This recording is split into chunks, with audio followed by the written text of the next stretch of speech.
Hey everybody, welcome back to WireDogSec. I got another video for you guys. Hopefully you're all having an awesome day today and ready to take a look at this Advent of Cyber event that's going on TryHackMe. So if you have not checked it out, be sure to go in there and check it out. It's free and a lot of the stuff is very interesting, which I'm going to show you one today that I found very useful and interesting. Before we dive into it, you know what to do. Hit that subscribe button, hit the like button, comment below your thoughts and opinions on the video, share the videos with families and friends. Helps out the channel, helps get the good word out there for the up and coming cybersecurity warriors. All right, let's dive into it here. This is day 11. I'm not going to read all of this. I'm just going to go over a little bit of it. Basically, this room here is going over memory forensics, gives you the definition of it. You're basically looking at stuff in the RAM, random access memory of a machine, and you're going to be using a tool called Volatility, which I've used in the past, but it's been several years since I've used it. I believe they were on Volatility 2 or 1 back then, but Volatility 3 is the latest version out. It runs on Python 3.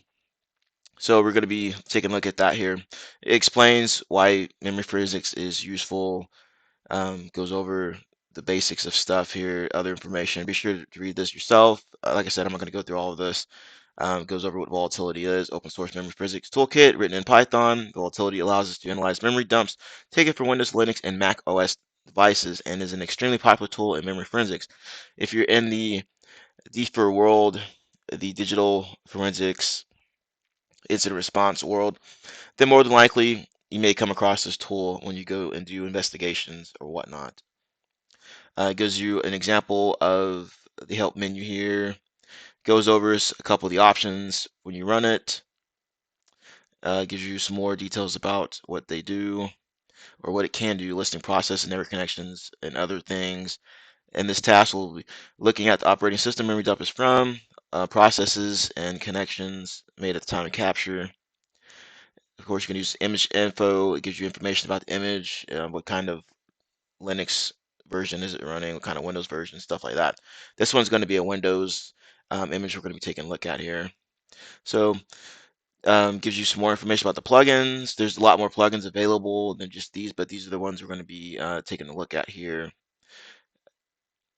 All right, so let's go ahead and take a look at these questions. I've already done this room, obviously. Let's go ahead and see what I did here.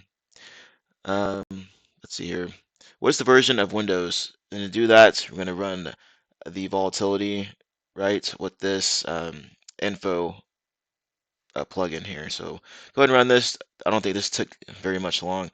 And depending on the time of day and such, how many people in here, it could slow down the actual machine progress. I've noticed that as I've gone through these different rooms on Advent of Cyber. But all right, it looks like it finished relatively fast. And we're going to look for the version number, which is going to be 10. So where's that NT major version number? We have it right there. So also has right here major operating system number. So answer that question. The next question is we're going to find some type of file. So to do that, go ahead and clear this out. To do that, we're going to use the, let's see here, not that one. It's going to be this one here, PS list. Now, what does this do? It goes through and finds the processes that we're running, as explained earlier in the options. So, yep, discover which processes are running on the system. All right, so let's go. You're going to go through here, an actual investigation and such. You're going to be doing some of the same things, going through and looking at or looking for abnormal types of processes that are running. So let's go. Going through here, and we can try to find one that's looks out of the ordinary. Okay, and looks like this one here, this mystery gift.x is out of the ordinary, and that's going to be the answer to that question. All right, next question. What is the PID? And that's going to be this one here, 2040. This is dump the contents of the binary. How many files are dumped? All right, so let's go ahead and do that. Clear this out again.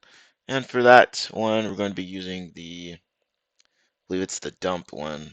So I'm just going to Go back to history. Yep. And when you do this, you got to make sure to target that PID that was used. Otherwise, I think it'll pull other files that are in there. I think it'll pull every file that was, or every process that was running in there. So let's go ahead and run this.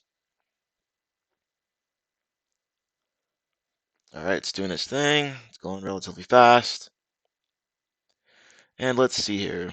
It's going to list out all those files.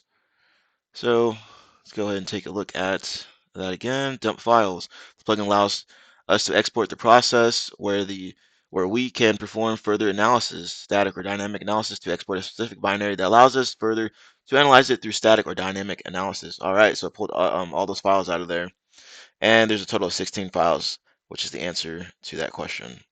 All right, guys. If you like this video, if you found it valuable, information shared valuable, be sure to hit that like button, hit the subscribe button if you're not subscribed already, comment below your thoughts and opinions. Have you done this room? Have you used this tool before? Have you used similar forensics tools before? Be sure to share that information in the comment section below.